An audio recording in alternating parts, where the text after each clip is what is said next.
But it will pop up with the little Okay, yeah, doesn't bother me. Twitch stream. So if you do you need a link for that? It's always the same. Um, I don't have a link for that. Okay, I'll send it to you. It's not critical that you actually are in the Twitch channel, but you might want to see people's comments Oh, I see, right. Oh. so you can have a some idea of what people are saying. Although Mallory will probably be here and she'll read stuff, or she normally reads stuff anyway. She'll read stuff. Oh, I can hear myself. Or she normally reads stuff anyway. She'll read stuff. There's like an echo now. Or she normally reads stuff anyway.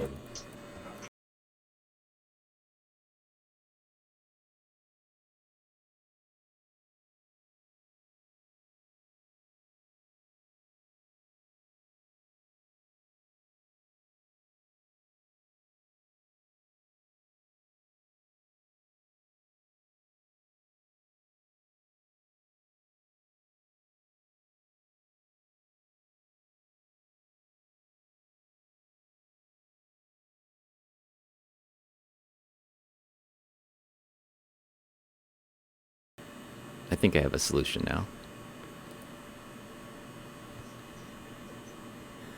I think I have a solution now.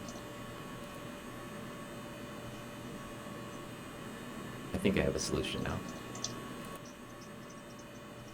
I think I have a solution now.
Okay. So you should be able to hear me. Okay. So you should be able to hear me. Okay.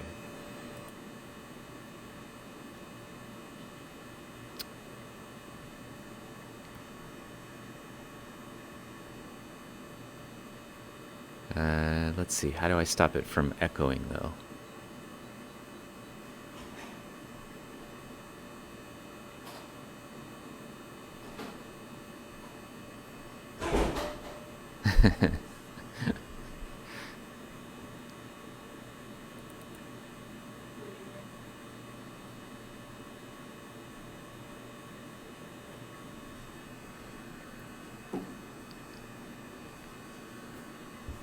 Yeah. My dear friend. Is it your friend? My friend, I'm on that. I'm not sure what's going on. Trying to figure out my audio video problems here. Oh, hold on. There's an issue with like. I just stood here like this the whole time. Just.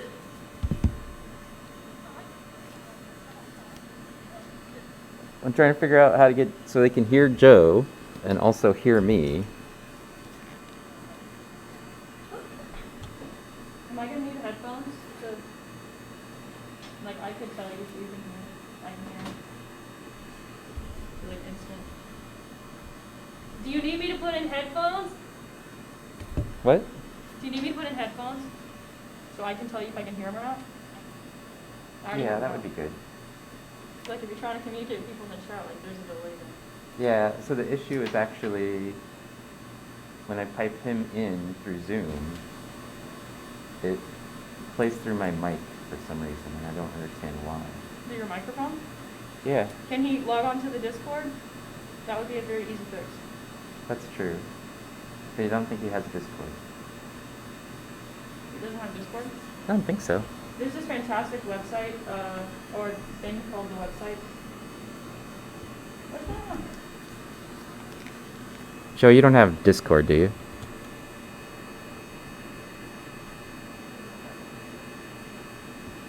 Okay, grab it, and then I'll send you a link for that as well.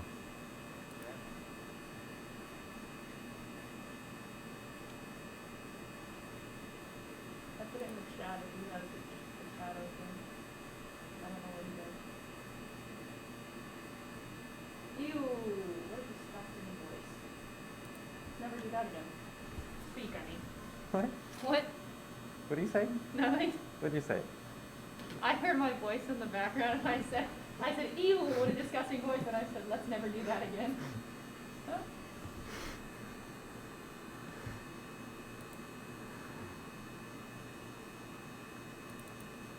All right. I can't see you either. Wait, I can't see anyone. I need to.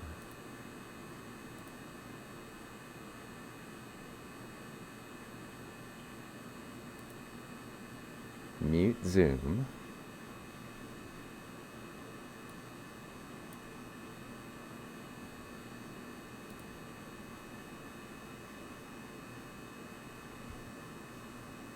And bring you into Discord.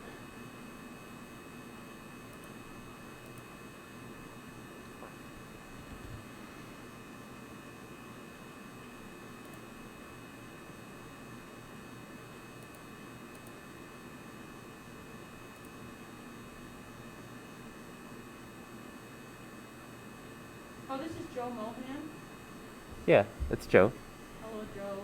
Yeah. So, this is my guest, Joe Mohan. He's I think he's still a PhD student at University of Maine, but he used to be here as a master's student in my lab before we had an SEM. Let's see. You have a Discord yet, Joe?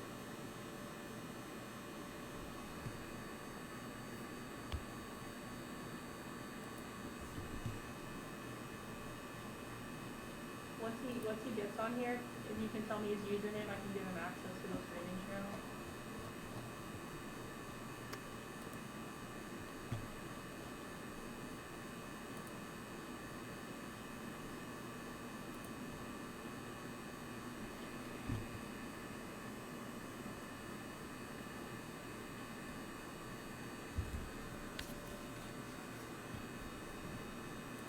All right, Joe?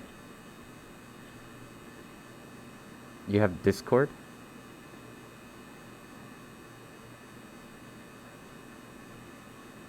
Okay. It'll be a couple of seconds then. While you're working with that, I will try to get us an image.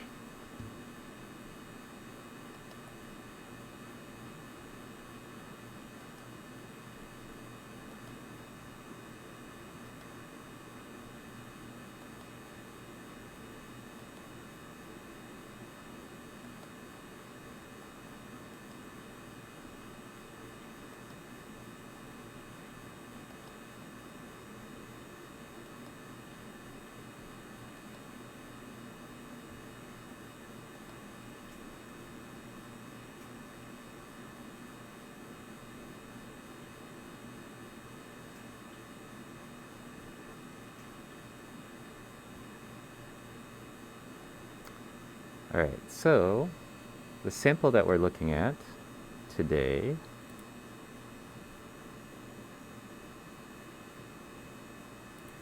is from Ashfall State Park in Nebraska.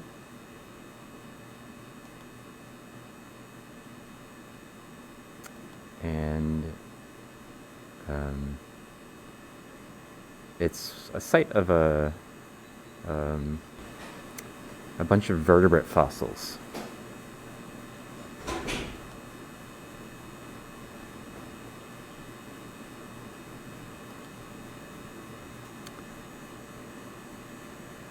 But also there's an ashfall deposit there that has some diatoms in it. So that's what these are.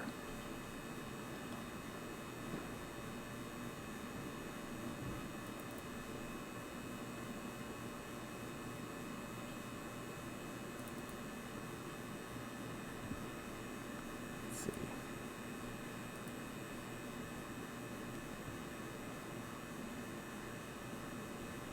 So if you made an account, Joe, then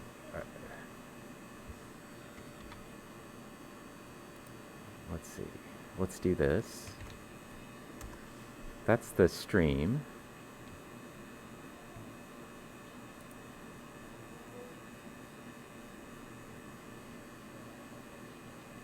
And do you have the Discord link from there?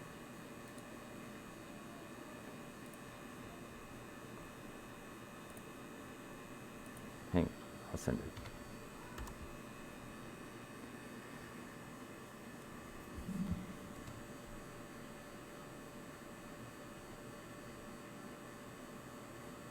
So that'll bring you into our Discord, and then I will bring you into a special channel.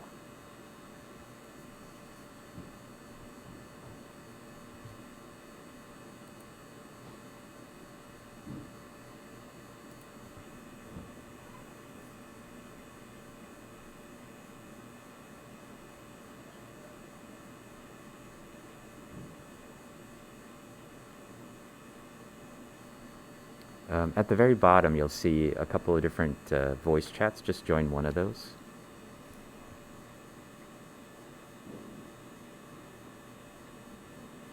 Well, just give him give me his username, and then I can add him directly. Give him permission to join. Mohan Scientific.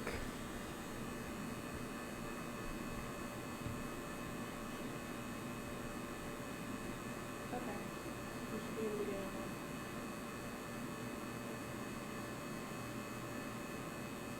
In this room.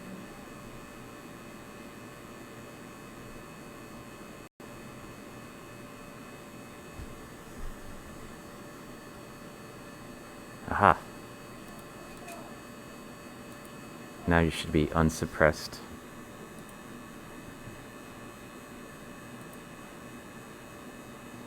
So we're just going to close Zoom out and we'll do everything through Discord then.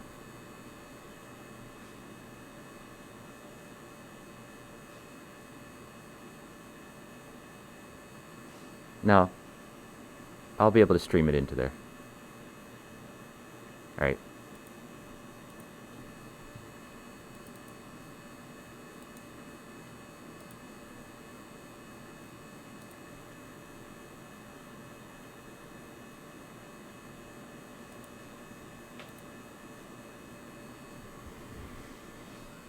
Okay. So you should be able to hear us.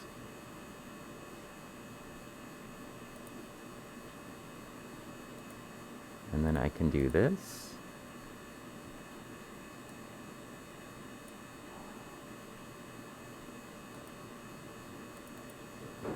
Why is that not working?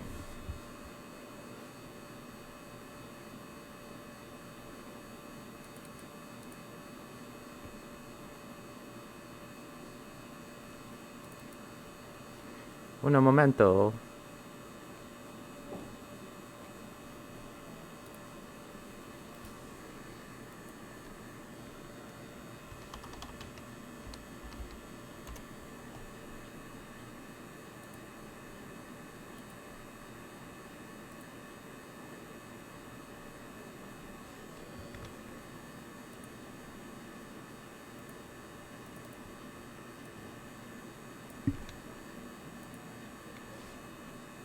Aha!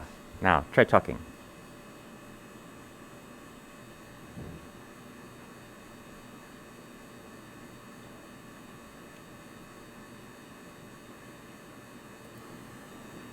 Now when you talk? Test, test, Now when you talk? test, test. Yeah, I can hear him. Now when you talk? Yeah, it's doing the thing.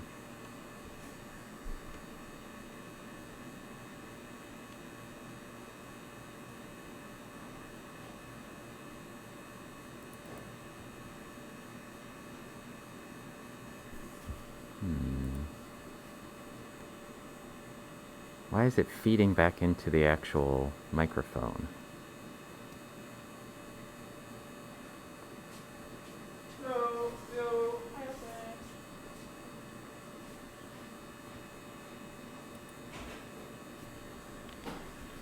Coming out.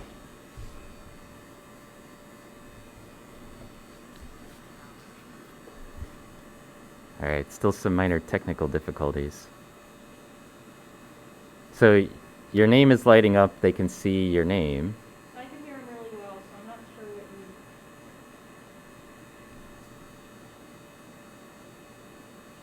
Wait, you can hear Joe well? I could hear him perfectly fine, and then I could hear him do his test one. I could hear him do his test one, and now it says he's turned his microphone off, and he's deafened. Oh, He's back again. okay. Yeah, the problem is I keep hearing an echo of when he talks, then it echoes and echoes and echoes. It's not Yeah. doing that for you guys?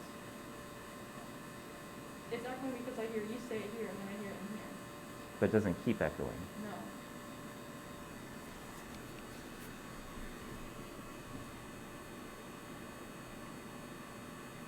Alright. Can you hear him talk there? Not anymore, no. Yeah. Okay. Yeah, I'm just trying to figure out like why it's echoing, no matter what I do. Okay. Yeah, I'm just trying to figure out like why it's echoing, no matter what I do. Okay. Probably because you're hearing it on Yeah, I'm just trying to figure out like why it's And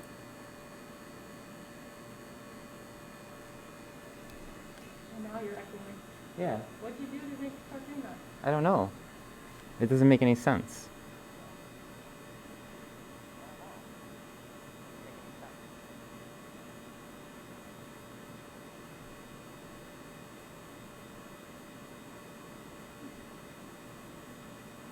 It's like feeding into my microphone somehow.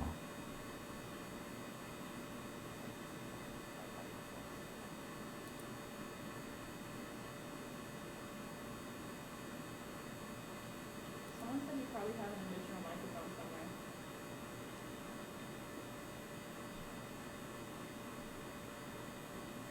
I probably have a what? An additional microphone?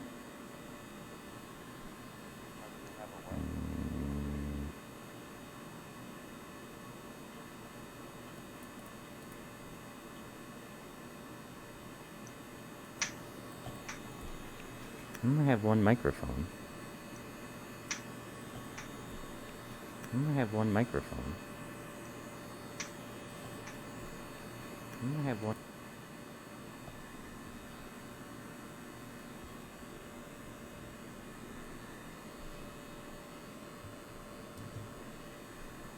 Totally baffled by that.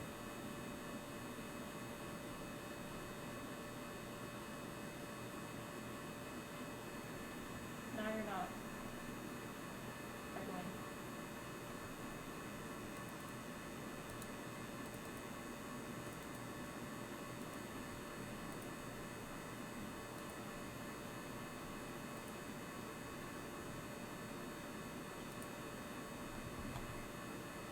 Okay.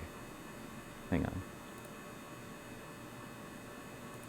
Now try. You're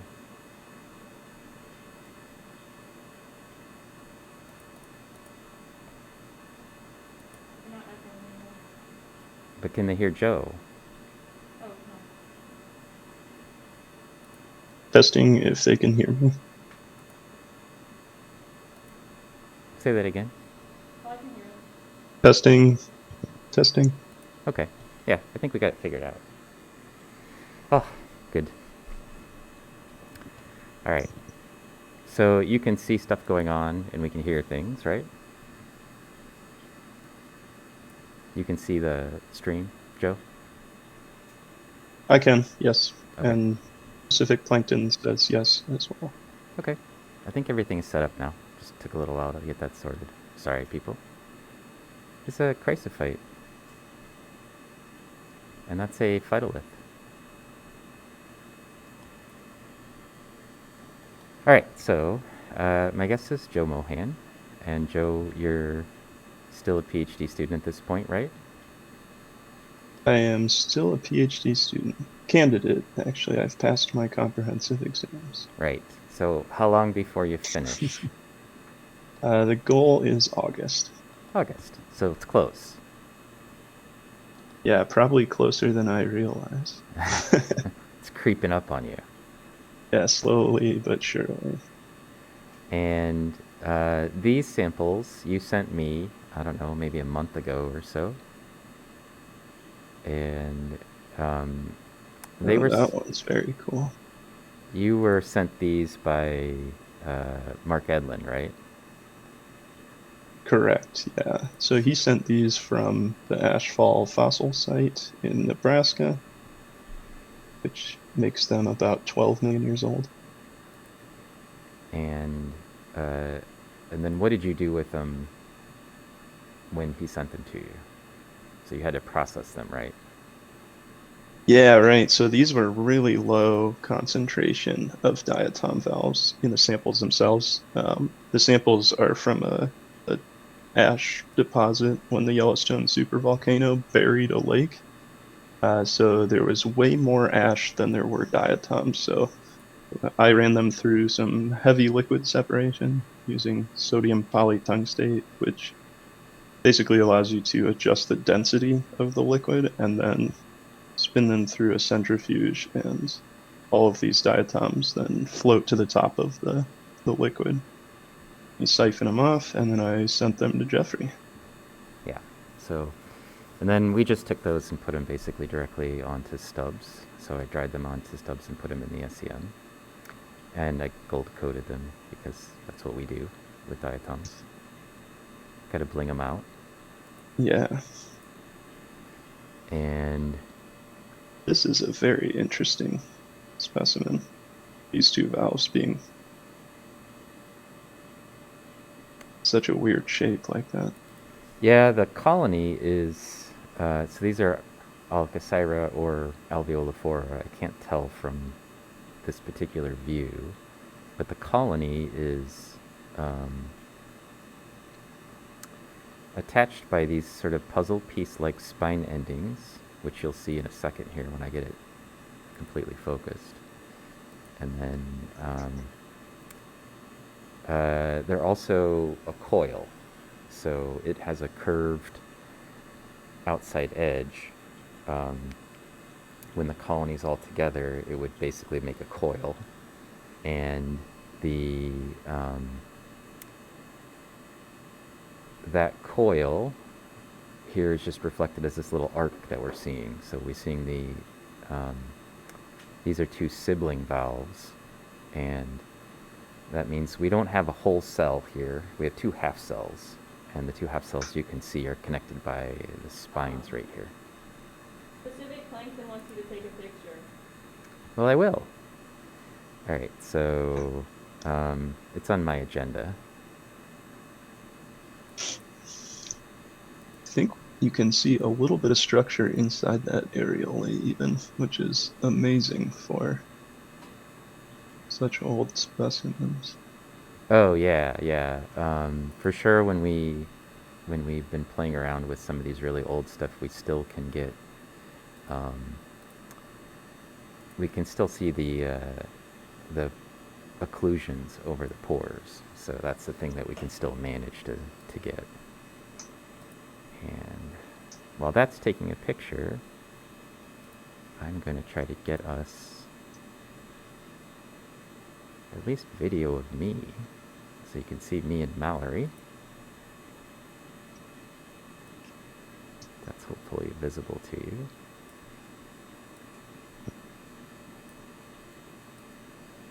Make me small.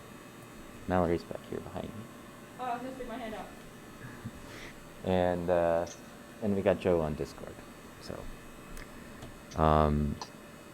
So Joe and Mark Edlund and I are basically looking at the species that are in these samples, trying to figure out what they are, and potentially describing some of them as new species. So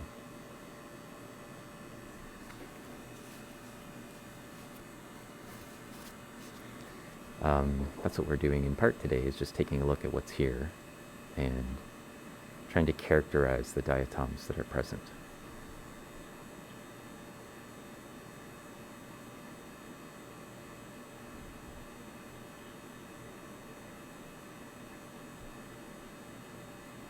So you can start to see the little like puzzle piece structure to their spines right here. And that shape for the spine is very similar to Oligosyra canadensis, which is in the Miocene, which is roughly this age. And could be what this is.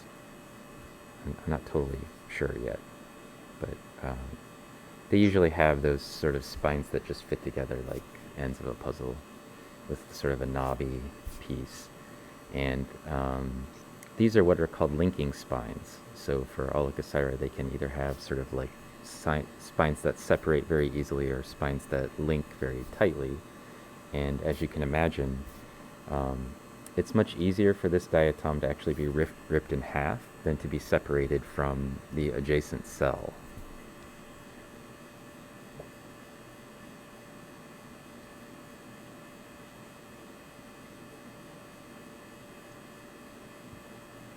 Because those spines aren't really going to move. You know, if you pull on it, it's just going to stay together anyway. So the skeletons are made out of silica, and the way that they're knuckled together, there's basically no way that they could move.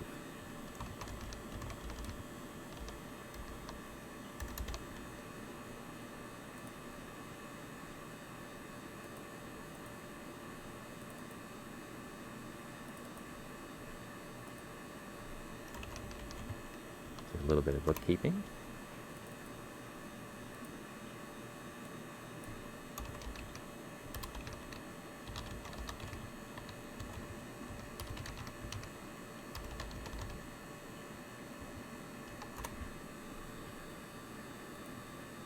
And we can browse around a little bit more. So we're sort of looking for organisms that are similar to this in the sample, and basically the round ones, or some of them aren't completely round, like Oligosyra and Alveolophora, and then a few other things. This looks like maybe it's a cyclotelloid, but it's covered with junk, so we aren't going to be able to get an image. Oh no, that's an Oligosyra. I can see the pore openings on the valve face right there. Just a short cell.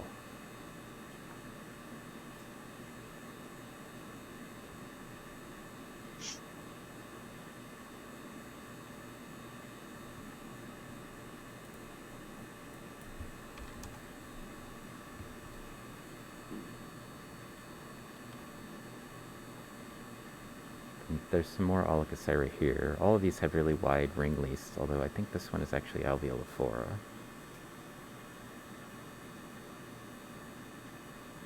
We can't see the top or the side of it, but it looks egg-shaped in cross-section, which is usually Alveolophora rather than Oligosyra.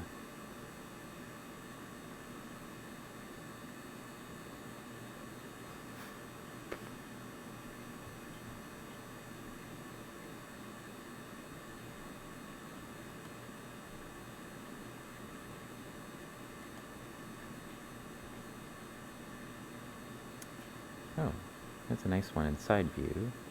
And also Fragillaria. This one's actually pretty well preserved and clean.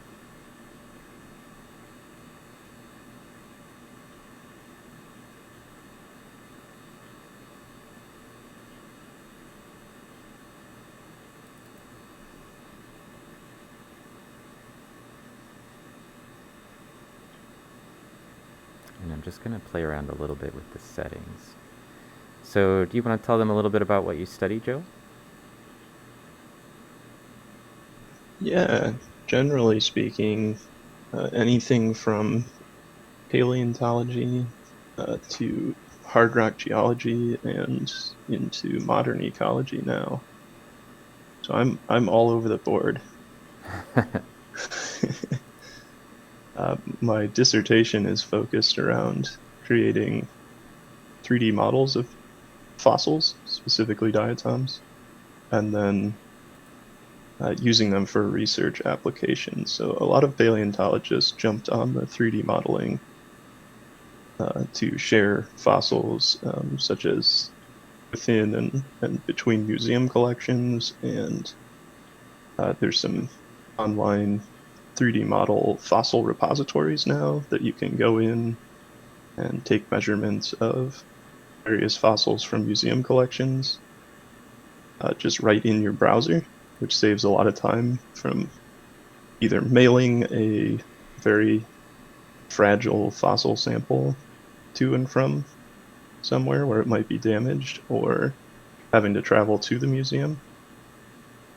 So this kind of got me thinking, well, that's pretty cool, but what are some other research applications? And the inspiration for my PhD research actually happened in Jeffrey's lab, where I was sitting next to the 3D printer, had made a model of something very similar to the Alcacira on screen right now.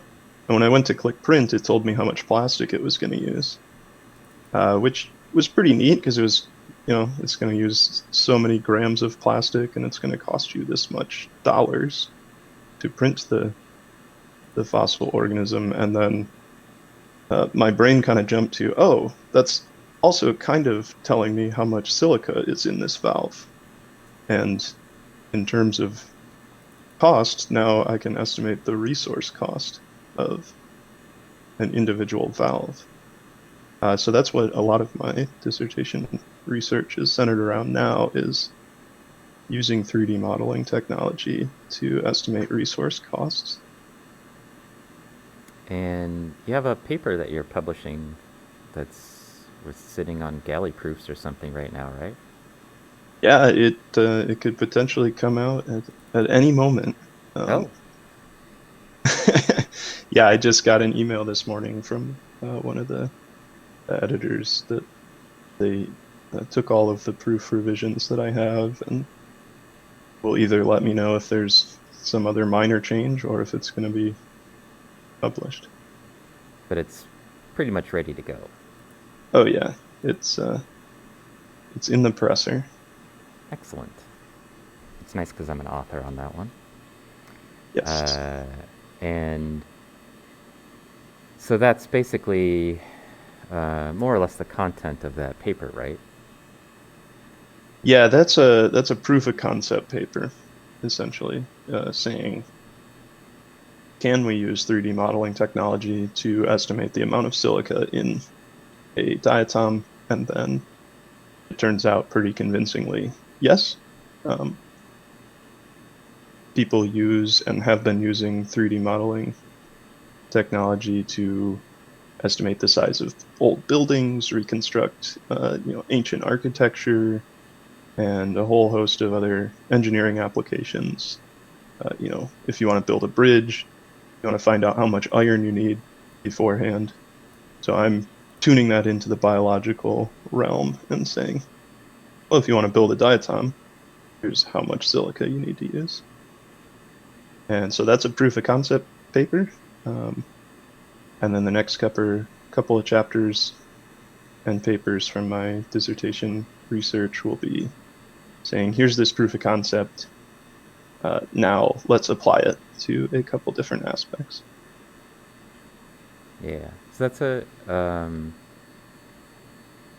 so Zatimus wants to know, why did you have to print it out? Can't the volumes be estimated from the scans themselves? So you don't need to print it out specifically to get the volume. But these scans, I assume we're talking about the Scanning Electron Microscope. And so we can take a lot of pictures, and from there, create a 3D model, and then that 3D model will tell us the volume of the silica. So if you were to take a bunch of pictures on the scanning electron microscope from different angles, you could estimate the exterior volume, and then go in by hand and make all the holes and the inside structures. Is optional. It's just the inspiration for the work occurred when I clicked the print button and it told me how much plastic it was going to use. Yeah. So. And they make really fun, cool, interactive implements to teach diatom taxonomy. And we've done that here, and I had a stream where I talked about the process of 3D modeling using the SEM, and because we have done that on our SEM in the past, and I think that there's advantages and disadvantages to doing it from the SEM itself. You get a model of the outside pretty good, but this model is not. If you look at the inside of it, it's like a cookie. I could put filling between it. These are like little pieces of cookie. They're not actually going to tell you what the inside looks like. And trying to get an estimate of that actually requires a little bit more work. And it's more complicated than you think it is. So the way that Joe actually is doing the 3D modeling of the diatoms is by breaking all of the diatoms into little parts and then putting the parts back in, right, as components that could be scaled up or down based on how they fit into the valve structure. And that's actually a lot more practical approach if you're trying to figure out this will give you like the internal volume of it, right, or the whole volume of it, but it won't give you the amount of silica that it's been created using, because it's putting a lot of extra junk in there. So yours was more like taking it to AutoCAD and actually building the models from the elements themselves. Right. Yeah. And then with the photogrammetry, which is what you use to make those models, you end up with a really accurate model of a single individual. Whereas my approach, you end up with a model that might have no actual specimen in real life that is that exact model, but you end up with the statistical average of that species. So you can then use that to interpret across the board to say, well, a diatom that is 50 microns across has 10,000 nanograms of silica, and the same species that has a diameter of 25 microns across, which is only half reduction in diameter, you end up with something like 1,000 nanograms of silica. So as these diatoms are reducing their size, they don't reduce a lot of size to reduce large amounts of silica required. Yeah, well, it's not. And I think that it's not isometric, right? So like the. Yeah, definitely not. It's cubic. Yeah. So like half of a. Close to cubic. A diatom that's half as big is not putting out half as much silica, right? So there's like an upscaling that requires a lot more silica as you get bigger. Yeah.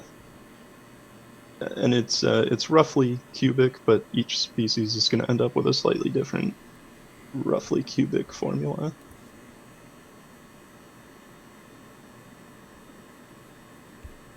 Yeah, so if you were around, Zatimus has said that they were as well, and also Hadel.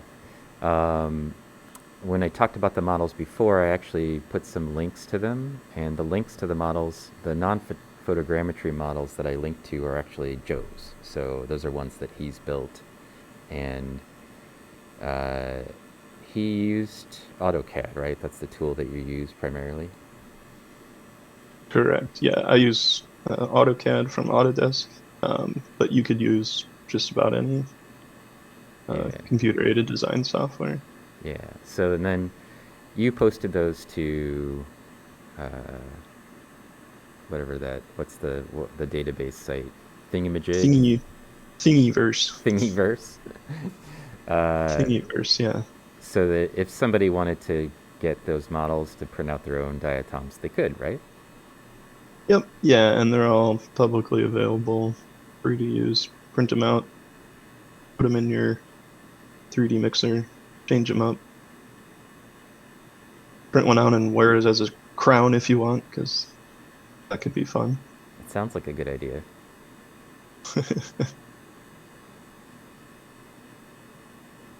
Yeah, so do you have plans to make more 3D models?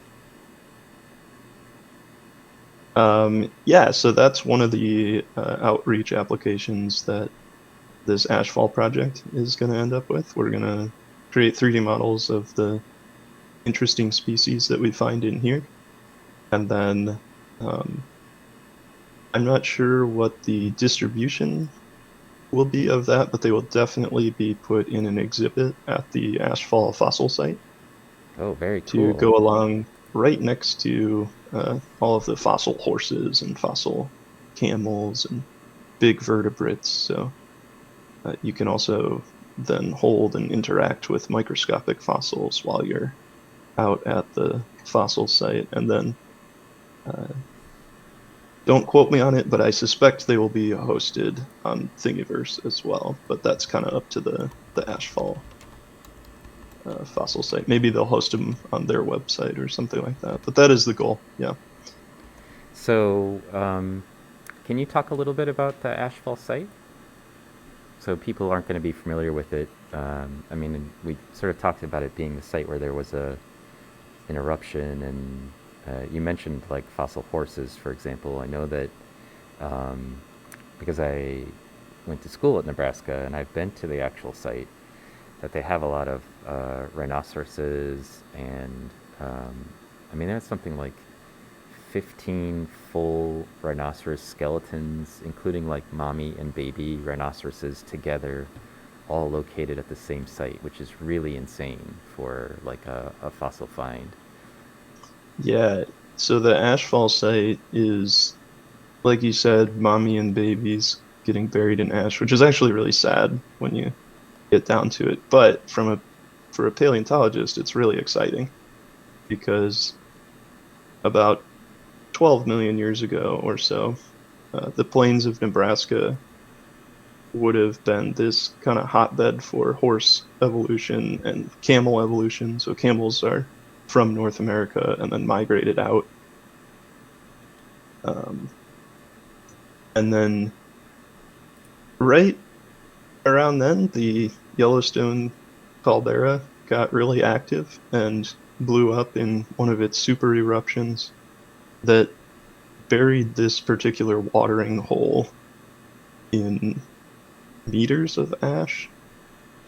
And so what happened is anything that was around and got buried in this ash, the thought, and this might be a bit of storytelling, is that as animals were getting this ash in their lungs, they would go to the watering hole to try to drink or flush it out. You know, if you're choking on something, you take a glass of water and try to flush it out. So that's, you know, maybe a little bit of storytelling, but essentially what happened was just an insane number of large vertebrate fossils were buried pretty much in an instant in this watering hole. And now, yeah, like you said, there's just horses and camels and rhinoceroses all buried together. There's even some birds and a whole host of other spectacular vertebrates. And then we're digging into the diatom fossils to maybe suggest a little bit what this watering hole was like just before the Yellowstone supervolcano buried it. So it's pretty cool. I didn't realize it was actually the Yellowstone eruption. I don't know why I never put that together. Because the site's Oh yeah, in Nebraska. It's in the sort of middle part of Nebraska, right? Or slightly to the east coast of Nebraska. Um, but I remember, like, so from Lincoln, we had to drive, I don't know, an hour or something west and then north to get to the actual park, I think. But so I guess I didn't realize that it was actually a Yellowstone eruption, and I don't know why that never really struck me as a thing. But one of the things that's really interesting about this site is it was found by um, a kid initially. This kid who was really interested in fossils was out like poking around and found this site, and that kid was actually Mike Voorhees, who then got really interested, never mentioned it to anybody, got really interested in fossils as a result, went to get his entire PhD as a paleontologist, as a vertebrate paleontologist, and then came back to the site and then started unearthing it. So at least that's the sort of the lore around the Ashfall site. And it's kind of cool because when I was at Nebraska, Mike Voorhees was there at the museum and he was still working for the museum. And then every summer they would go out to the Good news, everyone! to the actual Ashfall site. So and they would continue to, like, you know, unbury stuff, and they have multiple Good little news, everyone! pavilions associated with the actual site where they have, like, you know, the horse fossils and the rhinoceros fossils, and they're intact in position, just sitting, you know, in these little, like, pavilions where you could see the people doing the work. And I thought that was really cool.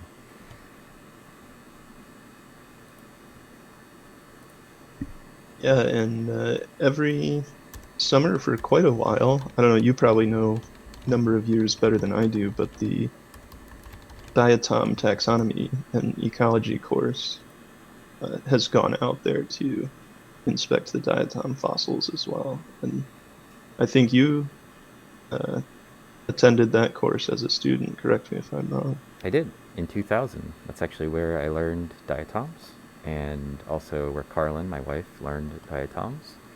And Mark Edlund, who is the person who sent these samples out to Joe, was actually our TA for that class at the time. So he was finishing up his PhD. And Sarah Spalding, who also is, for a long time, was associated with the diatom taxonomy class. And those are the two primary sort of movers behind the Diatoms of North America website. Was, I think, a postdoc and was helping out with that class as well.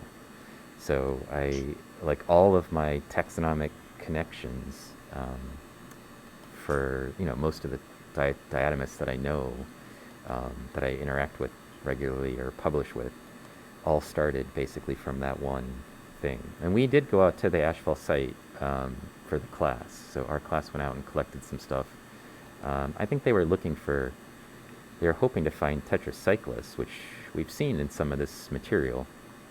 But for whatever reason, when we went out, we didn't find any tetracyclus in the sample that we got.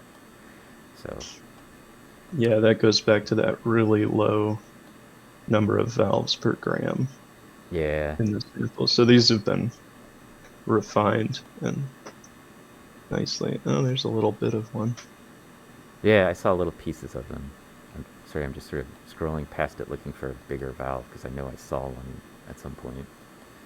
And I should also mention there's another cool sort of backstory, which is that during my PhD, there was another student who was at Nebraska who was working with Mike Voorhees and also Dave Harwood. And so Dave's another diatomist. And she was trying to get diatoms from the bones of the rhinoceros and extract them from the bone marrow, from those rhinoceros bones that they had unearthed. because diatoms are small particles, they're dust-sized particles, and they're small enough that they're get into the lungs of the organisms, the rhinoceroses or horses or whatever, and then pass through the lungs into the bloodstream. And like any contaminant in your bloodstream, your body stuffs it into the bone marrow.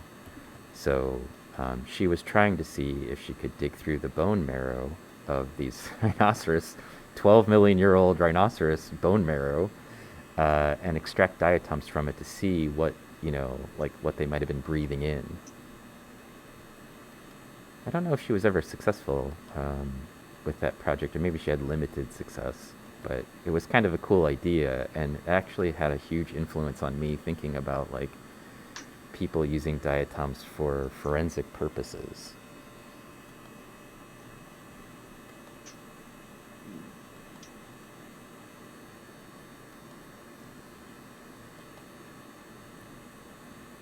I'm not sure what this is. Well, let's check it out then. It's a bit of an inside view of something. And it's got junk on it.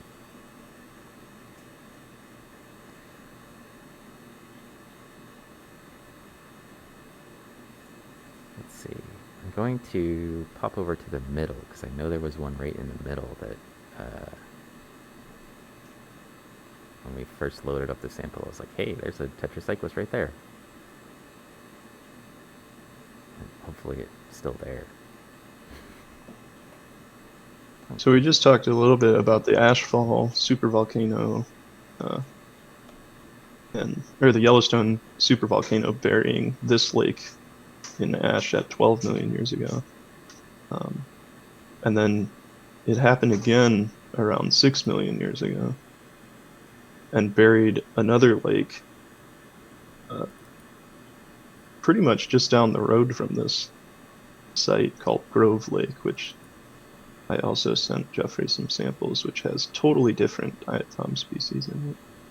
Oh, that's a nice one.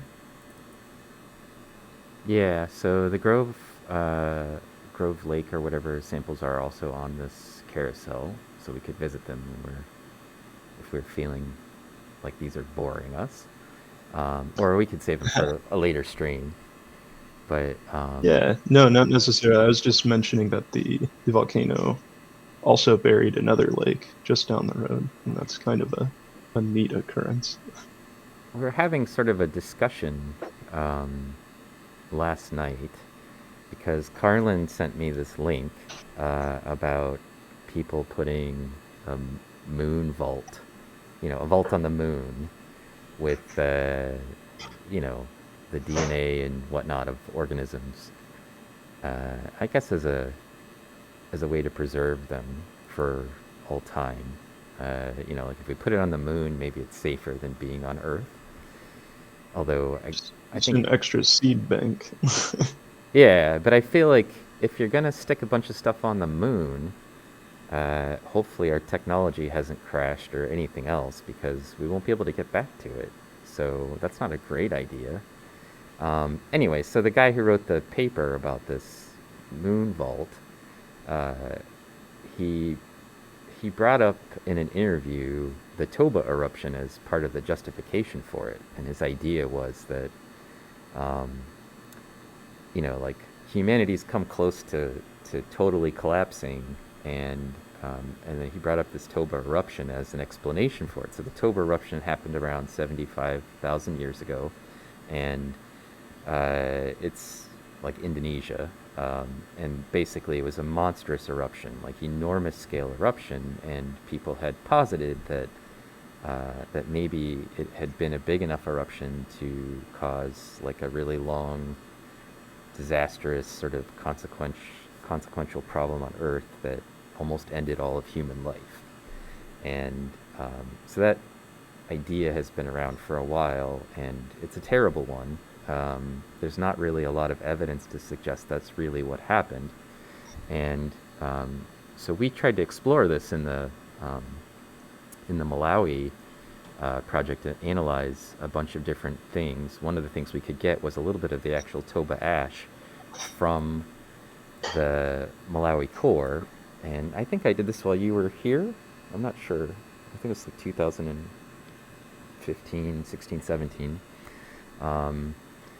But we didn't really see much of a response at Lake Malawi, and there were people living all around Lake Malawi. And in fact, the ash that's in Malawi is just like a dusting of ash. There's hardly any there. But that's still impressive given how far away Toba is from Africa.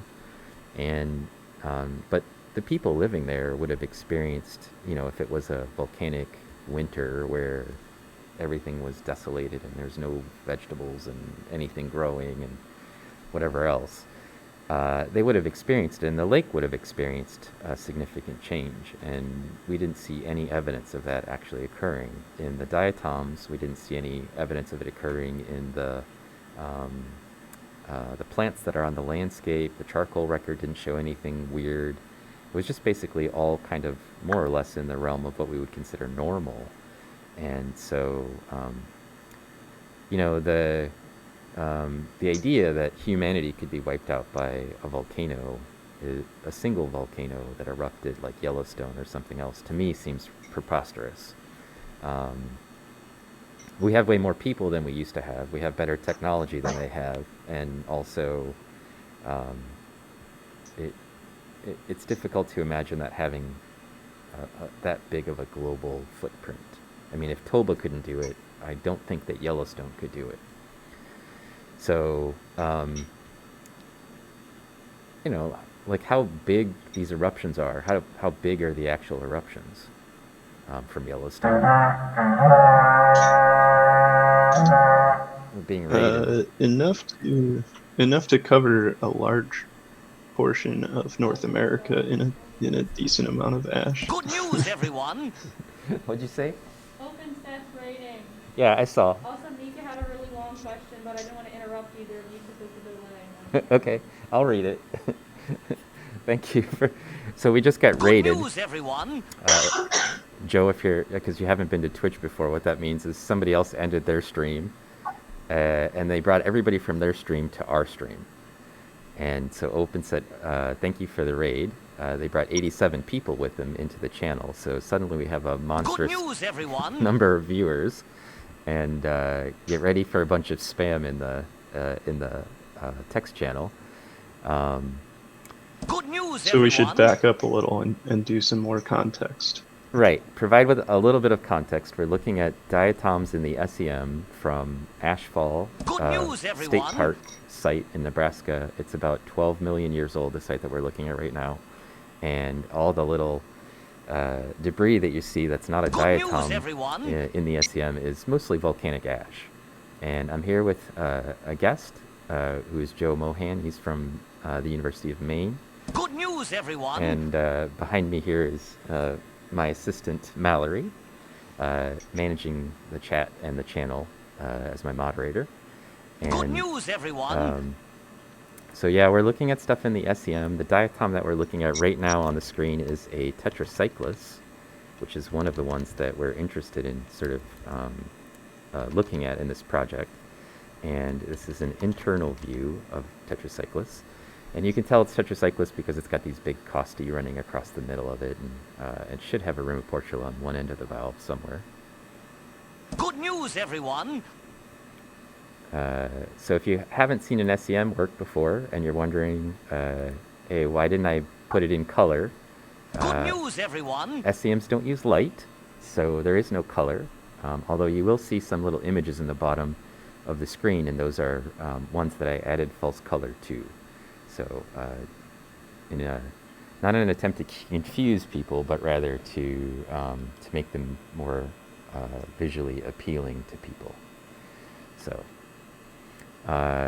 and so there was a question that Micah had, and I'll see if I can dig it up here. He wants to know, since you have generated I see it right now, okay. Yeah, I need to read it so people out there can know what I'm asking, because people who just joined won't know. Since you've generated AutoCAD models of diatoms, have you ever tried simulating structural stress on the models, sort of like civil Good engineers news, everyone. do? Is the physical durability of a diatom structure important information in any way, perhaps related to how they evolve? So my answer to that is stay tuned. So I talked a little bit before about future applications of these 3D models, and that is one of the avenues of research that I'll be following up. Yeah, is you're gonna break testing them. which in a computer model, yeah, see what it takes to break a diatom valve, and then more specifically, see what it takes to break the defensive features of a diatom. So some of these, I don't think on the stream right now we've seen any with large spines that would be defensive features, but some of them have these big spikes sticking off from the outside and create a ring of essentially armor. So when you test that, you can test and figure out what is the breaking strength of these defensive features. And then, is that important in any way, perhaps in how they evolve? Yes. So there are little things called rotifers and daphnias that will zoom around in these lakes and grab diatoms and break them apart and eat the gooey insides. And so if I can test, which species has more capable or stronger defensive components, then we can kind of suggest towards, maybe that's why this group of diatoms has succeeded and this other group of diatoms has gone extinct. Hinting specifically at the Stephanodiscus group, because Jeffrey, I think you have another project that is looking at just that, a group of diatoms being replaced by Stephanodiscus, and Stephanodiscus has defensive features and the other group does not. Well, I'm confused by what spines do altogether for diatoms, and it's a regular complaint that I discuss on the stream, in that when you're tiny, like little tiny spines may or may not do much to actually protect you. They don't really make you a lot bigger, and I can give some examples, but there's some giant diatoms have little tiny spines on them, and so I'm confused how that actually helps. Unless maybe it just makes you unpalatable, like scrapes stuff as it comes through the inside of whatever. But I'm not sure. So I have developed a wild hypothesis. I'm not sure if we can test it or how to test it in regards to spines, but I imagine if you are, say, a rotifer, and you have these kind of revolving mouthpieces that suck in and tear up diatoms, I imagine a population of diatoms with spines, enough of those spines get sucked into this organism and broken off, essentially you're going to jam up the gears eventually. But I'm wondering, maybe these spines are supposed to break off. As caltrops or something? Yeah, exactly.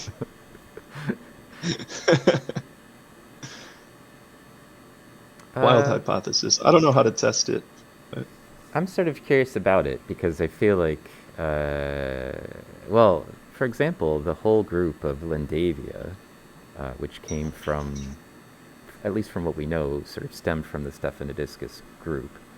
Stephanodiscus have spines, Cyclotella have spines, Discostella have sort of spine-like things, but the Lindavia don't have spines, and as a character, and Phasanorbis, which is the thing that's sort of between Cyclotella and Lindavia, have spines.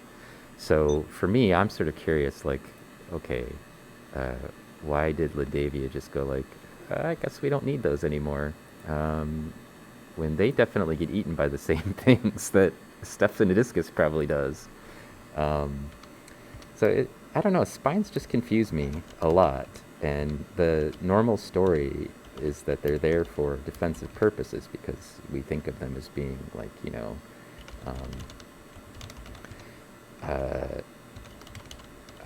something you wouldn't want to, or either make you bigger, right? It actually adds to your size, or it makes it, spiny, makes it harder for you to be eaten potentially. And Yeah. I just don't know that I believe either of those, like wholeheartedly, and largely So because one of the You can go ahead. I was going to say one of the interesting revelations of making the 3D models of those was that I could split out volumes by component, and on the smaller end of Stephanodiscus, they're putting about 25% of the total silica they use into the spines, Mm-hmm. which is a really high resource cost. Exactly. And on the large end of the same species, on the large end of their size, it's down to something like 7%, which is still a decent portion. But they store a lot more of the silica in their actual bodies for those organisms, right? So Right. the proportion is smaller, but um, I actually think it might have something more to do with resource hogging, if you can believe that. That is Um, something that would fit Stephanodiscus' MO, is to show up and take all of the resources. yeah, exactly, right? So think about the difference between a typical Stephanodiscus and a typical Lindavia, and at least in the grossest sense, Stephanodiscus live in places where nutrients are high, and so resource hogging is like a behavior for them that pays off. Even if they don't use it, they archive it in the sediments with their bodies, and um, and because it's probably plentiful when they're around, the silica has no actual cost for them, or limited actual cost for them. Whereas things like Lindavia typically are low nutrient organisms, and when nutrients are low, silica is also probably pretty low. And so, maybe for them, it's just too big of an expense, right? And it actually comes at the cost of any other organism that might be part of their colony that's in the water. And so that actually, as a model, makes more sense to me than like it wants to protect itself from being eaten.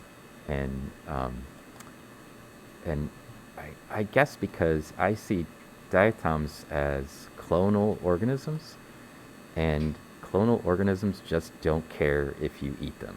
I mean, if I have, if I'm the gene of a clonal organism, and you're asking me, do I want to invest 25% of my resources in protecting myself? I would tell you, why would I do that? There's thousands of me. You know what I mean? Like, it's not a very reasonable concept. I mean, it is from our point of view as people who are trying to think of like um, uh, personifying the diatom as an organism that would want to protect itself from a monstrous rotifer eating them. But I think they just are oblivious to it. I think they're more like this is nutrient driven and they don't care, you know. But I think it would be interesting to at least test that, and I think it's actually really kind of cool to be able to break the diatom's resources in the way that you've done. You know, like that idea of let's break out the how much of it's going into the spines, because I think there's a real question there. Like, why would you invest 25% of your resources into something that, I mean, if you're a tiny Stephanodiscus and and your total size is 10 microns, and your total size with spines is 11 microns, uh, why would you put 25% of your silica resources into building these things, right? Yeah, and the when you get strong predator-prey interactions, these little bit of balance point between one species entering a new habitat. So say there's a lake with no Stephanodiscus in it, and it has many predators, if that 10% size increase from 10 to 11 microns is just what gives you the edge to make a foothold into a new habitat versus something like a Lindavia. The actual competition does not have to be very high Right. to give one group just the slight edge. Yeah, all he needs a little bit of an edge, and it makes a big So difference. then once the one species, say once Stephanodiscus gets established, at that moment when we're looking at it, the spines make no sense, right? Yeah. But if you were to observe across the boundary where competition is really high, then it makes sense. And whether that competition is a predator-prey interaction or a resource consumption interaction, probably doesn't make too much of a difference. But the ideal system to look at that would be something where across time you have two competing groups trying to colonize a new place. I think I have a good model system for this. And in June Lake, I think would probably be a really interesting environment to sort of test some of these concepts. Good news, everyone! Because it's dominated by one species of Stephanodiscus, and then when the Stephanodiscus sort of loses out to the Lindavia, it's one species of Lindavia, and they just sort of go back and forth in time as to who sort of controls the dominance in that system. But we haven't gotten back to the early part of that record, and it would be really interesting to sort of delve back into the earliest part of that record and when these species become established in the lake, like what drives their interactions, or competition would be kind of interesting to look at.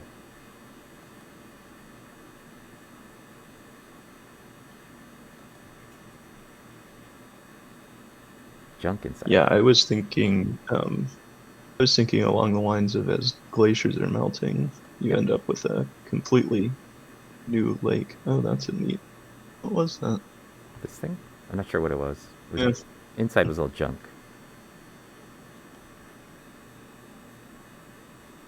Some little fragile area. So most of what we're seeing in this sample is either Allocasyra or this guy, which is Alveolophora.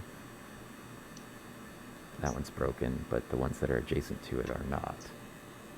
These ones that are sort of egg-shaped, not quite perfectly circular, are probably Alveolophora.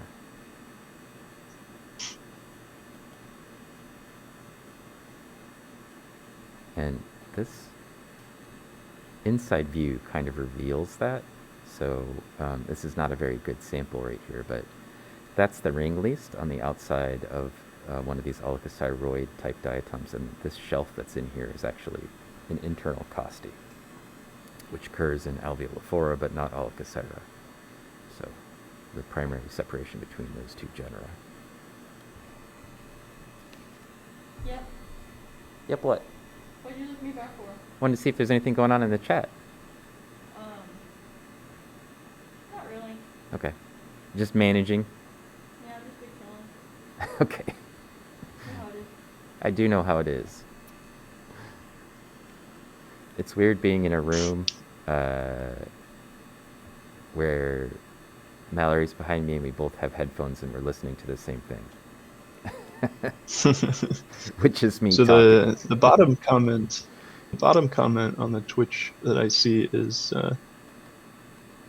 maybe they store them for the next generation, and this is in reference to storing silica for the next generation. So that was one of the ideas that I also had, and then when I tested that, it turns out that abundance of these large spine-bearing species just had no influence on the abundance from one year to the next. Oh. So that was kind of an interesting finding from Herd Lake, is that this year's abundance of Stephanodiscus niagara has no bearing on next year's abundance. What did have a bearing on from one year to the next was actually the competitor species, or what we thought was a competitor species. But the other species that is dominant in Herd Lake, when its abundance is high, the next year you have species 2, so in much more abundance. So they're kind of flip-flopping back and forth, and in a positive way with each other. So from year to year, it seems like they're not even competing; they're just kind of taking turns. Really? Which is a very Good news, everyone. Well, it's an interesting prospect, because maybe it takes a while for the silica to dissolve and sort of that could be replenish too. the hypolimnetic pool of nutrients. So in a system like that, maybe it is that it's influencing it, but it takes a while for us to see it. So there's just a lag. Like maybe it's more than a year lag between one and the next generation, right? Yeah, that's definitely a possibility. You have to look at those like autocorrelation problems. Yeah, and I'll send you an email about it later, but I do have a structural equation model figured that I would love to get your thoughts about. There's a lot of interesting interactions going on. So that question that the person asked about structure and can't tell if that's the tetracyclus we already imaged or not. They actually do experiments on diatoms where they break them in the SEM, or sometimes they'll break them and then put them in the SEM. But they do these sort of structural tests where they have moving parts in the SEM that are geared and microscopic, and they can push on the valves in different places to test their structural integrity. They use them for other things, but like once you got a diatom and it's in there, why not, right? And so they were looking to try to see about the structural integrity of diatom valves, and it turns out that they're actually really, in general, well designed for handling a lot of like structural pressure without breaking. I mean, I don't think that's necessarily universal, but relative to other things, diatoms build their structures kind of well.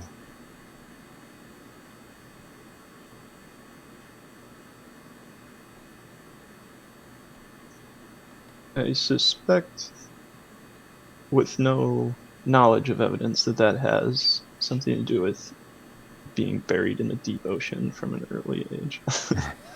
Way back when before they entered lake systems. Many of them would have to be. Before they were the diatoms we know and love. Right. You'd have to survive pretty deep depths of water in the ocean when the pressure would build up. Yeah. So one other explanation that might make sense for spines is that they're actually like weights.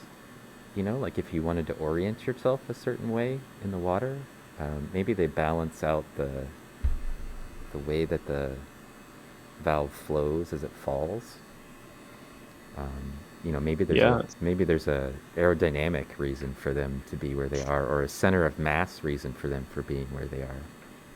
Yeah, creating a bit of turbulence just around. Might be pretty interesting to as long as you got it in AutoCAD, let's put it in a wind tunnel. Yeah, should be able to simulate that. There's some ice flow modelers at the University of Maine in the Climate Change Institute that I want to work with. it's the same software you would use to model ice flow is very similar. You just change the parameters from ice to water or water to silica dioxide. That could simulate those experiments. So in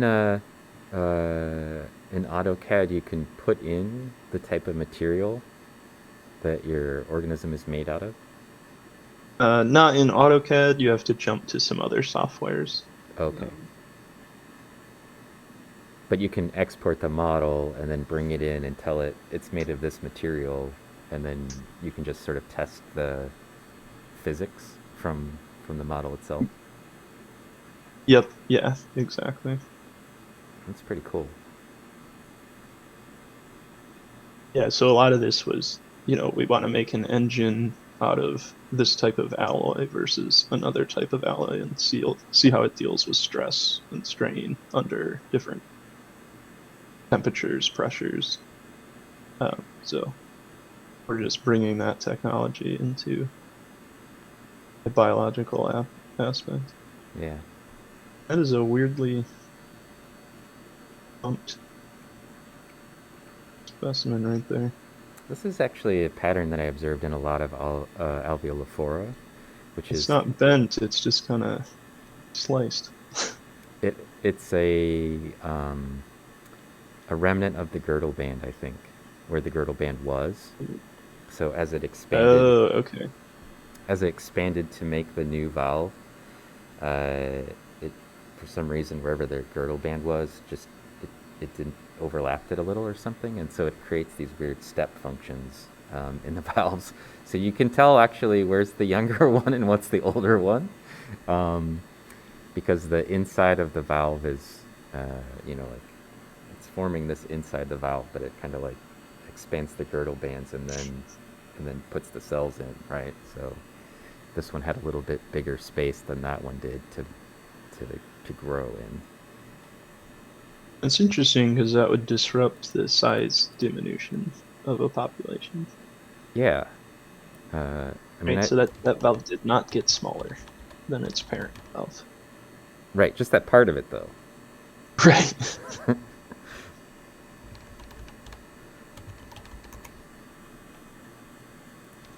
Yeah, just like a piece of it. It's like half one size and half the other size, right? So, yeah, I see that a lot in the alveolophora that I've looked through, and these old ones. It's like they're not very good at making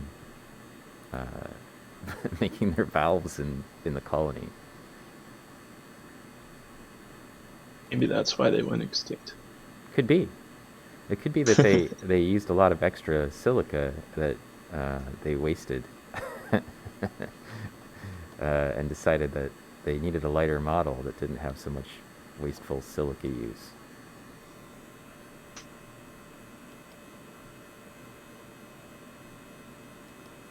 It's a ever-present question for me. Why did they do this? And usually I don't have an answer, so.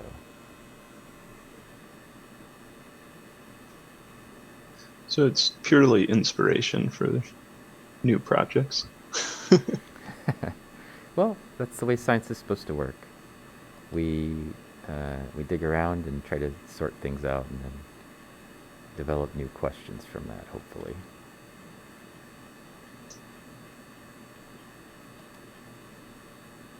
What's this giant piece of junk on my slide?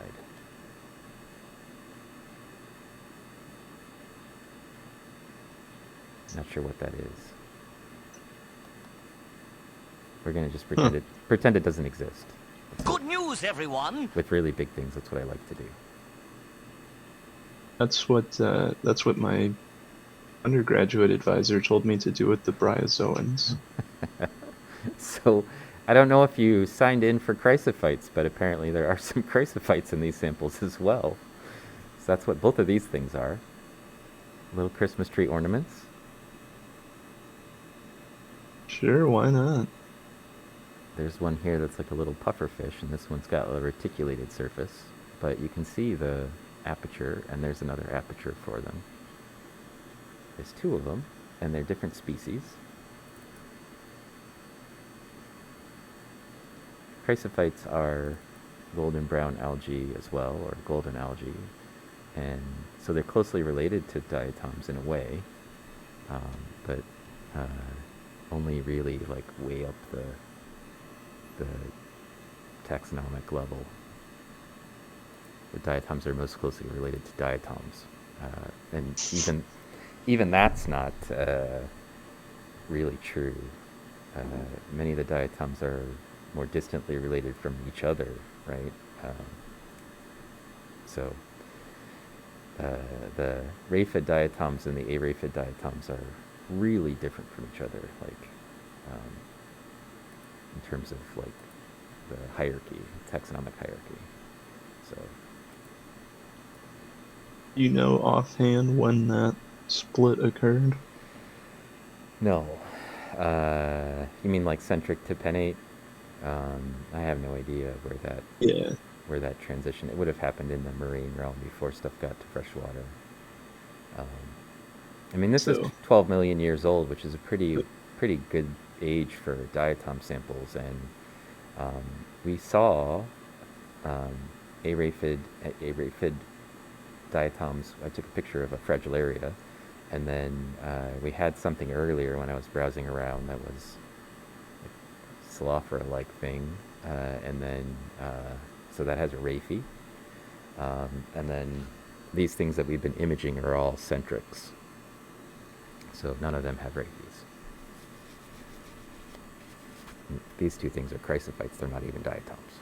But they do make a silica stomatocyst, which is what we're looking at here. It's like when they encyst, this is the thing that they crawl into and hide. They're hidey holes. I suspect the Ashfall site will be interested in these two. I'm not sure if they've ever found chrysophytes there, simply because there's so low abundance, and then we concentrated that down. Yeah. So this might be totally new to the site as it stands. Chrysophytes are sort of interesting, and I think they're underused in paleolimnological as a paleolimnological tool, but also we don't know what the organisms are that are associated with the actual cyst. So they're kind of like trace fossils in a way, where the organism and the cyst both could produce fossils, and so instead of giving them names, they just give them numbers. And I don't know how far back their history goes. Like presumably they're at least as old as diatoms, but like I don't know that people look at Miocene chrysophytes. I don't know that I've ever heard anybody talk about that. So so that's kind of interesting. They're here, for sure. There's no doubt that's what those are. I don't know which number they are. These are notably easier to make 3D models out of, as well. As a bonus, you're also making Death Stars and Christmas ornaments. So, because that's what this one looks like, right? It's just a straight up Death Star. Yeah. That's what all my friends and family will get for Christmas next year is chrysophyte ornaments. They make great Christmas gifts.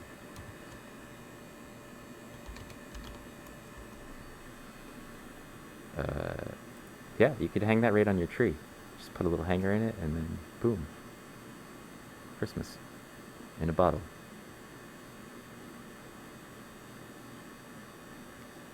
So I have some sites that are like this that are just filled with chrysophytes, and I'm always like, I should learn chrysophytes, but maybe when I'm older, maybe when I don't have as much stuff to do.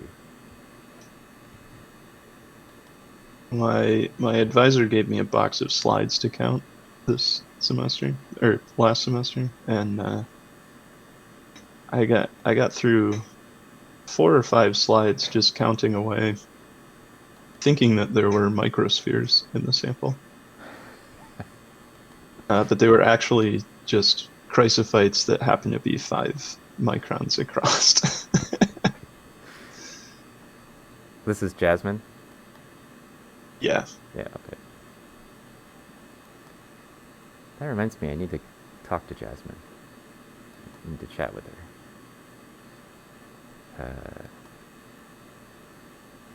About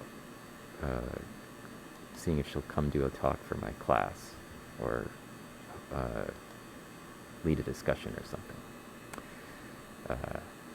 Should be interesting. We've been, in my paleolimnology class, we've been talking about, diatoms and analyzing all kinds of lake records, so it'd be nice to have some sort of outside voices, I think. What's this?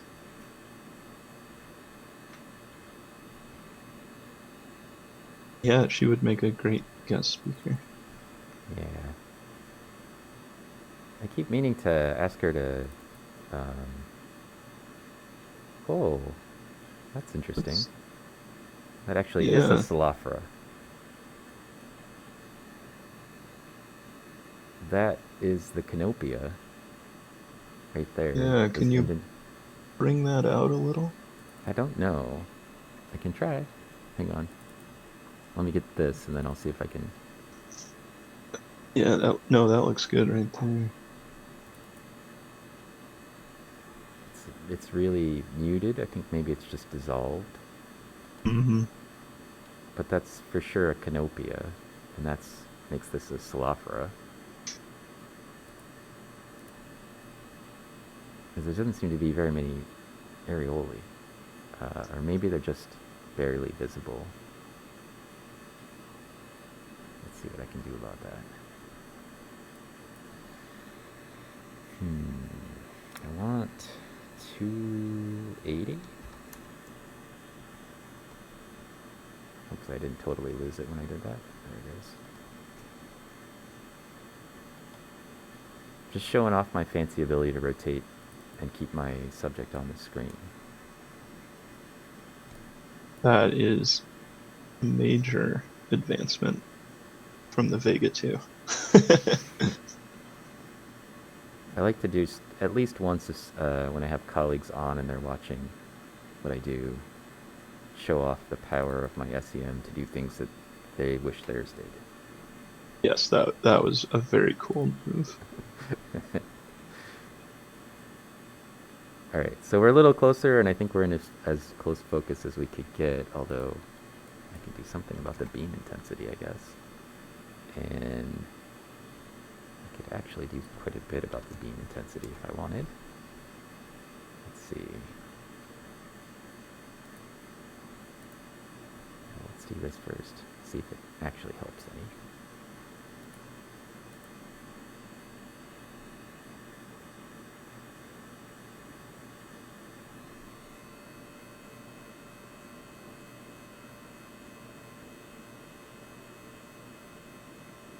Such a weird little diatom.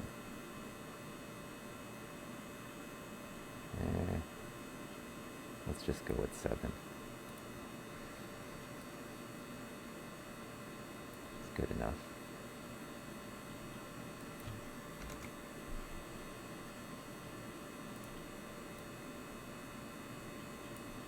Of course, everything that's, 12 million years old is going to be a little weird. It would be weird if it wasn't different. Well, some of them actually probably pretty similar, still, even. So.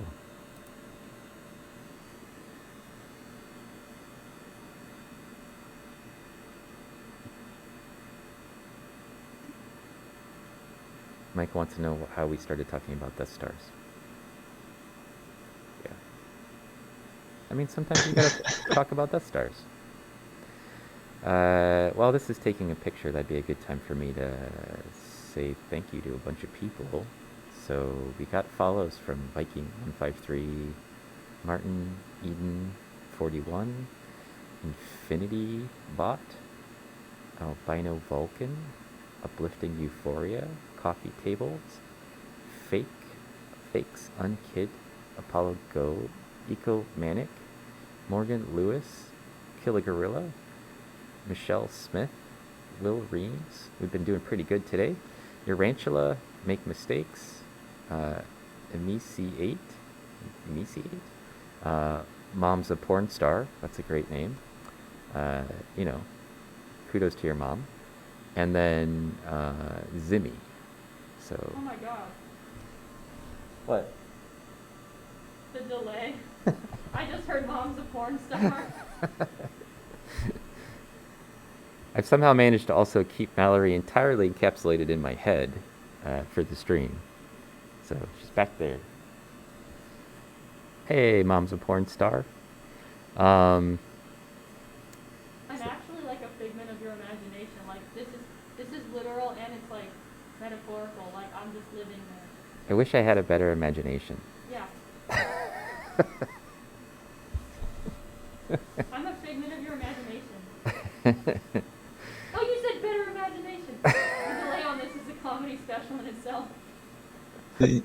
The bow tie on the Salaphora just kind of popped out a little bit. In here?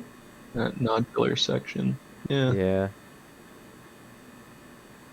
It isn't very. Not as obvious as in when you see a Salaphora in light microscope. No, yeah. But it does just have a few striae, which is kind of interesting. We'll let Mark look at it and see what he thinks. I think every Salaphora we run Yeah. into is probably a new species, but Hard to do a description off one valve. well, I can find more. You know, if I'm patient enough. Yeah. Let's see. We're on.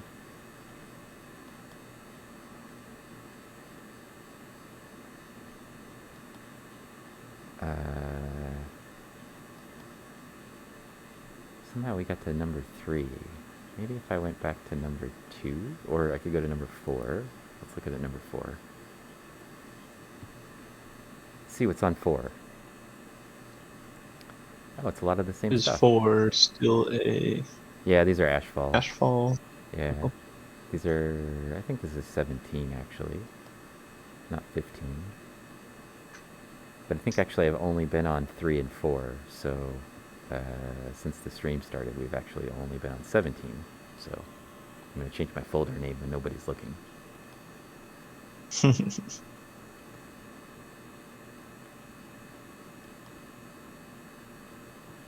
I don't know the difference between Ashfall 17 and Ashfall 15, do you? Ashfall 15 was collected in 2015, whereas Ashfall 17 was collected in 2017. Got it. Cleverly named. I don't know if there's a depth difference or a location difference. You know, I suspect there is some, but I don't know what it is. Whether it was collected from one side of the lake deposit versus another side. Mm-hmm. It's sometimes hard for me to tell. I just get a number, and it could be different spots at the lake. It could be depth.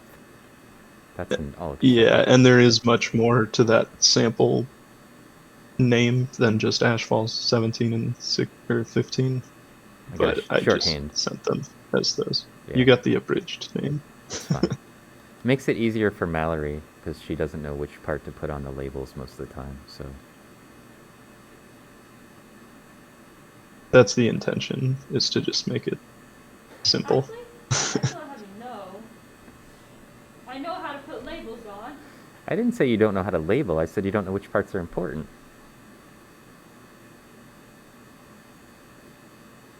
I wasn't complaining. It's always nice to get really good labels from a project. You mean like a fun labeled name? Just a really well thought through labeling scheme. Oh, okay. It's always really reassuring. I got a bunch of samples from some lakes in New Zealand, and their labeling scheme was just right.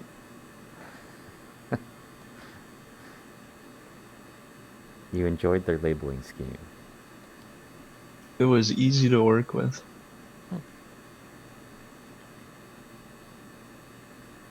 It's a weird diatom.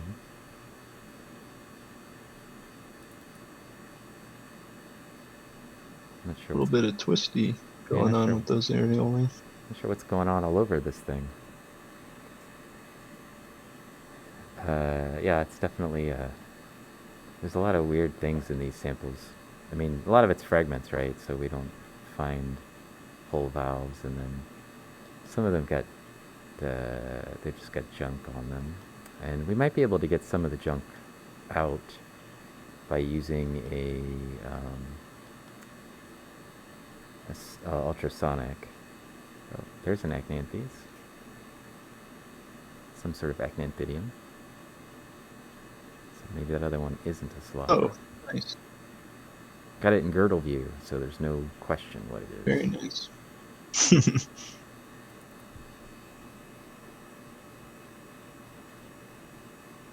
Does your machine have focused ion beam capabilities?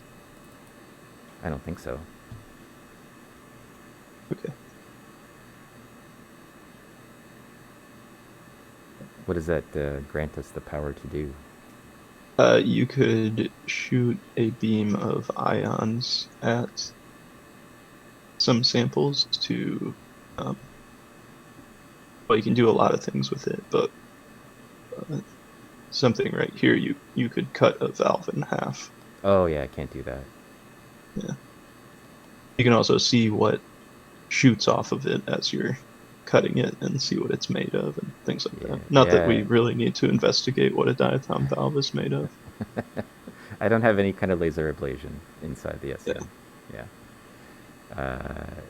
I think maybe freckled science is another streamer on Twitch who sometimes can get into their SEM lab. Has done laser ablation in some of her samples to show people what she was doing. But I think she was just burning holes in mastercards or something. So Cool. I mean, for science, not just for fun, but. Of course. There's that acanthidium again. No? I missed where you're back up here somewhere. Oh yeah, there's another one. That's a A little different. better view on that.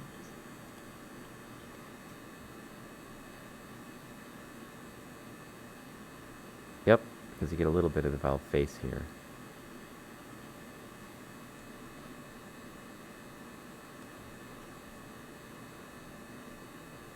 It's just canted a little.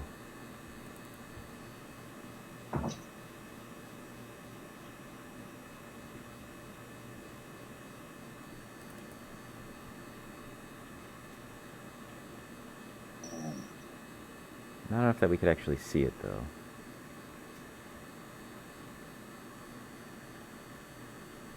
Still just blown away by the preservation of these. I guess that's what happens when you bury something in ash instantly. Yeah, also the ash has a lot of silica, so buffering, right? So when you think about like Yeah, the water that might move not through going to it, dissolve much. yeah, you're not going to dissolve the diatoms. And the same thing happens in the. We got samples from Idaho that are diatomites and ashes coupled together in a lot of cases, and they're basically the same way. The diatoms just have spectacular preservation. Like, they don't quite look like they came out yesterday, but not far from it. So you can definitely see all the features, and they're not filled with, little holes everywhere. So, I mean, not more than usual, rather. Obviously, they're diatoms. Right. Not a lot of pitting. Yeah, the surfaces aren't ruined. It's a nice couple. Got the Yeah. both views at the same time of the same diatom.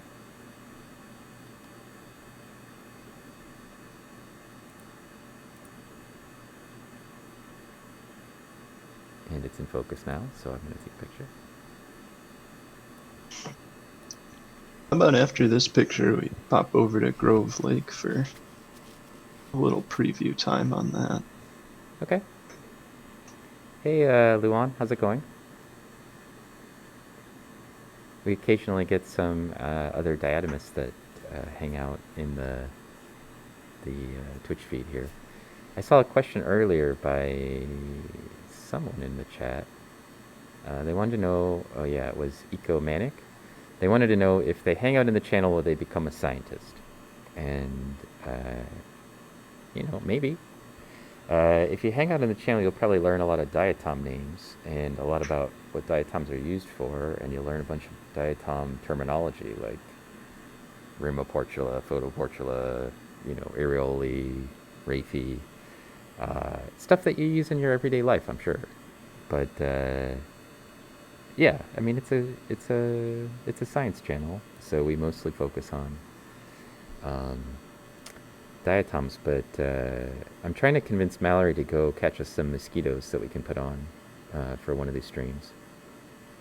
And You already have mosquitoes down there. no, First of all, we don't. I don't think we have them yet. But as soon as we get them, then I'm gonna see if Mallory will catch some for us. how am I supposed to pull a mosquito out of nowhere then? Like, Wait till they come out. I'm just gonna sit by the drainage pond and just wait. Yeah, Lie on the ground? they can see in infrared and they can detect your carbon dioxide. So all you have to do is breathe and be warm. So, what did you say to me? Breathe and be warm. Breathe to be warm? Yeah. That's very hard for me. Well, Um, I mean, one out of the two should be easy. It should be autonomic. The other part, I guess, you could put a coat on. I'll try breathing. Try that one. Yeah. When they go to bite you, if you just sort of squeeze your skin shut, they won't be able to get the part that's drilling into your skin out. Can't you just like pinch your skin? Yeah. And then they're just like, but doesn't like squeeze blood into them and they're like, oh my god. Yeah. So then they explode. Well, maybe. Then you could stick them onto some SEM tape and then we could look at them. They're crushed corpses. Well, crushed corpses are better than nothing. Also, we get a blood sample out of it. Fair. My blood didn't it look all weird? Your blood looked like blood. My blood, I could see the platelets, which is like, kind of exciting actually. I don't think it was all that exciting, to be Well, I think honest. that's an opinion that you have, and it kind of hurts my feelings because I work really hard for this blood. I don't know that that's true either. Every day I expel energy. I think maybe your body just makes it. Look, I'm off to teach the youth. You have to go mentor? Huh? You have to go mentor people? I'm gonna teach them about acids and bases. You're going to teach them about acids and bases. Yeah. Oh, cool. I'm Look, it's helping. a Star Cyrella. Giving them important life skills. Like equilibrium. Okay. Thanks for hanging out. Bye. Bye. Thanks for having me. You have a model of this Now, guy. here's a group of species that has not changed much in 12 million years. I Yeah, do but- have a model of these. You have a 3D model of this one, right? It's probably the same species. Yeah, probably. I mean, that's like Star Cyrella neopenata or something, right? It's got to be close. It looks like it has most of the same characters. Yeah. Spine structure's a little hard to say from here. Yeah, they look kind of rounded, but Or broken. yeah.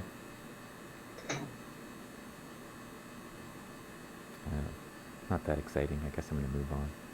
It's kind of big, though. Actually, maybe it is a little exciting. Well, we can come back to it. Yeah. Well, any new species that we see in here, not necessarily new to science, but new to catalog, is of taxonomic interest, Mm-hmm. just to get a sense of the overall diversity of what's in the Ashfall Lake. I wonder if Yeah. they named that lake. You know how a lot of paleo lakes get names? I do. They definitely have, like, their own names. Maybe it's just Paleo Lake Ashfall. Well, that would be I disappointing. have no idea.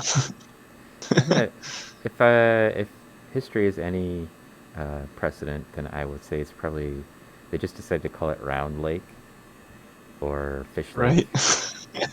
or Blue Lake or Deep Water Lake. Lake, Deep Lake. Um, that's how we name lakes for the most part. Okay, let's jump over to the Grove. Is it Groove or Grove? I think it's Grove. Grove. Yep. The Grove. We're now in the Grove. So I think this actual like junk that's on here is some of the chemical. Some of Oh, the don't say that. SPP. That means I didn't rinse it well enough. Yeah, I think there's a little bit on the outside edges that dry onto it, but it's pretty small. I mean, we've had some samples where we processed them and, they were in acid, and I rinsed them like 6 times and then put them on the SEM, and they still had like a little bit of acid particulate that would form when we dry them. So it's amazing how little you need to actually create like a deposit on an SEM stub when it's dried. So Yeah, I've definitely come across that problem. This stuff was put through a 0.4 micron sieve too, so you could maybe try rinsing it a couple more times if it's a big deal, but it doesn't look that too bad. That's nice. Except for is that a hole in it? I think it got punched in the face. Well, that's no good. Oh, it might be good because then we can see the inside. No, that's actually part of the structure. That's Oh, real. really? That's the way it's shaped. Oh, yeah. It's on purpose. That's a colliculate area, which is actually even more interesting in a way. Look how little this guy is. Yeah, I'm gonna pull up, I have a poster of the taxonomy, or what we know of the taxonomy from these, and I think this was the species we were kind of calling the shotgun species, because it just looks like it's been shot with a shotgun. It has all these, random looking holes and divots in the center of the valve face there. I mean, that's really weird looking.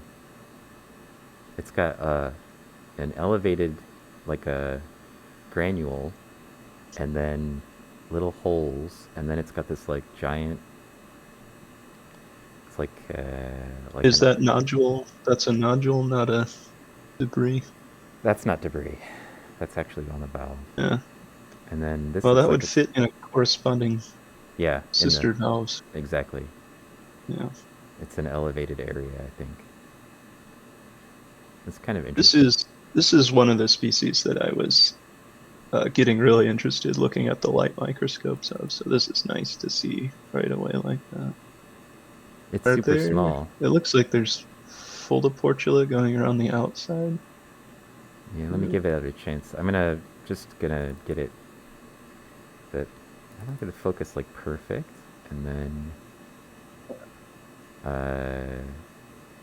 it's fighting with me because it's all very small. Mm-hmm. Somewhere in here, and then we'll take a picture, and for this one I'll actually do a little bit.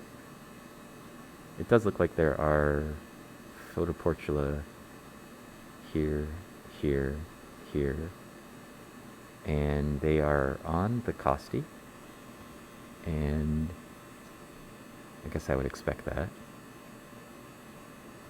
They just have a little tiny extension tubule.